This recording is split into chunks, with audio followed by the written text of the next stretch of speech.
আমি দুজনকে থামাচ্ছি। আমি স্বামী পরমাত্মানন্দ মহারাজের কাছে এবার যাব এবং বাকি দুজন ধর্মগুরু যারা আছেন তাদের আমি আনইন্টারাপ্টেড টাইম দিচ্ছি। প্লিজ, আমি স্বামী পরমাত্মানন্দ মহারাজ আপনাকে সময় দিচ্ছি। অযোধ্যার পুণ্য শ্লোক সত্যেন্দ্র দাসজির মহাপ্রয়াণে যে জল সমাধি দেওয়া হয়েছে তা সম্পূর্ণ শাস্ত্রসম্মত। ভারতবর্ষের আবহমান কালের সন্ন্যাসীদের সংস্কারের অর্থাৎ মৃত জ্যোতি সংস্কারের যে পরম্পরা, সেই পরম্পরা রক্ষিত হয়েছে।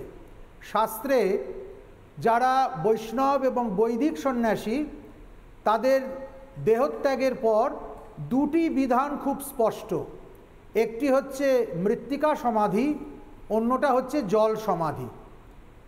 মাটির ভিতরে নির্দিষ্ট পরিমাণ গর্ত খুঁড়ে সেখানে বসানো অবস্থায় সন্ন্যাসীর সমাধি দেওয়া যায় এবং তার নির্দিষ্ট বিধিবিধান আছে, দীর্ঘ প্রক্রিয়া আছে। আর ঠিক একইভাবে সেই নির্দিষ্ট প্রক্রিয়া মেনে মৃত জ্যোতিকে জল সমাধিও দেওয়া যায়।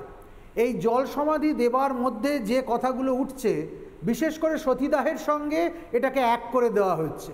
সতীদাহে একটা জীবন্ত নারীকে পুড়িয়ে মারা হতো তার স্বামীর চিতায়। সেটা কোনো কোনো শাস্ত্রে উল্লেখ থাকলেও সেটা কিন্তু আবশ্যিক ছিল না। অর্থাৎ প্রত্যেকটা বিধবার আপনাকে অত্যন্ত বিনয়ের সাথে বলছি, আমি বলি কোন শাস্ত্রে সতীদাহর প্রথার সমর্থন উল্লেখ ছিল সেই শাস্ত্রটা যদি নাম একটু বলেন। আমি বলবো, সমস্তটাই বলুন না। মনুসংহিতা বলুন, মনুসংহিতা বলুন, দিতে হবে। মনুসংহিতা বলুন, মনুসংহিতা আমি মনুসংহিতা শ্লোক করে বলে দেখাবো। বলেনি অসুবিধা আপনি সব উত্তর পেয়ে যাবেন। যদি কোনো অনাদি হত্যা দ্বারা কোনো স্ত্রীর সংসার ভরণ হয় তাহলে সেই স্ত্রী জহর করে নিজের প্রাণ দেবেন। কিন্তু কে বলছে একে ভাই? যদি নোবেল প্রাইজ দাও তোমার স্টুডিও থেকে নোবেল প্রাইজ দাও রিপাবলিক বাংলা থেকে 2025 সেখানে আপনি অবনীন্দ্রনাথ কে লোক রে ভাই কাহিনী পড়ুন। আপনিও তো বসে আছেন, বসে থাকতে পারছেন একজন নারী হিসাবে। আমি শুনছি, আপনি বলুন দিদি। কোথায় বিকিয়ে দিয়েছে? ওনাদের কথাগুলো শুনে আবার আপনাদের কাছে যাব। আমি আপনাদের সাউন্ডটা একটু ডাউন করছি, আপনাদের সাউন্ডটা আমি কাইন্ডলি ডাউন করছি। আমি স্বামী পরমাত্মানন্দের বক্তব্য শেষ করিয়ে তারপর বাকিদের কাছে যাচ্ছি। আমি প্লিজ স্বামী পরমাত্মানন্দ মহারাজ প্লিজ বলুন। বলুন। সতীদাহ প্রথা যেটা ছিল সেটা ছিল ঐচ্ছিক। সেখানে নিজের ইচ্ছায় কেউ সেটা নিত, কিন্তু সেটা আবশ্যিক ছিল না।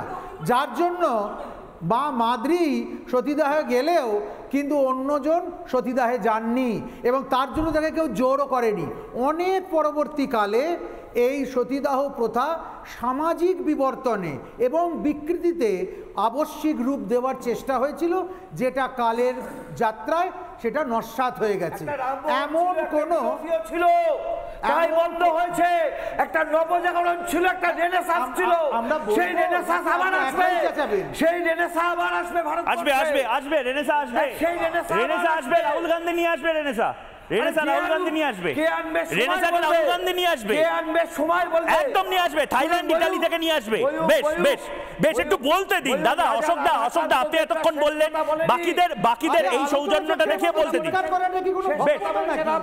আমাদের কি বক্তব্য সেটাকে আমরা বলি। কেন আসবে? রাজা রাধাকান্ত দেবরা শেষ কথা বলেনি, শেষ কথা বলেছেন রামমোহন। আমরা কি সেটাকে কন্ডেম করছি, অস্বীকার করছি? রাজা রাধাকান্ত দেবরা শেষ কথা বলেনি, শেষ কথা বলেছেন রামমোহন। যাত্রা সতীদাহ কি এখন আছে? ওই যে আপনার একজন সাধু বললেন, আপনার একজন এখানে বসে বললেন সতীদাহ প্রথা জাস্টিফাই করলেন। ছি ছি ছি। আচ্ছা আমি স্বামী রামানন্দ তীর্থের কাছেই যাচ্ছি। স্বামী রামানন্দ তীর্থ, আপনি যে কথাগুলো বলছিলেন বলুন।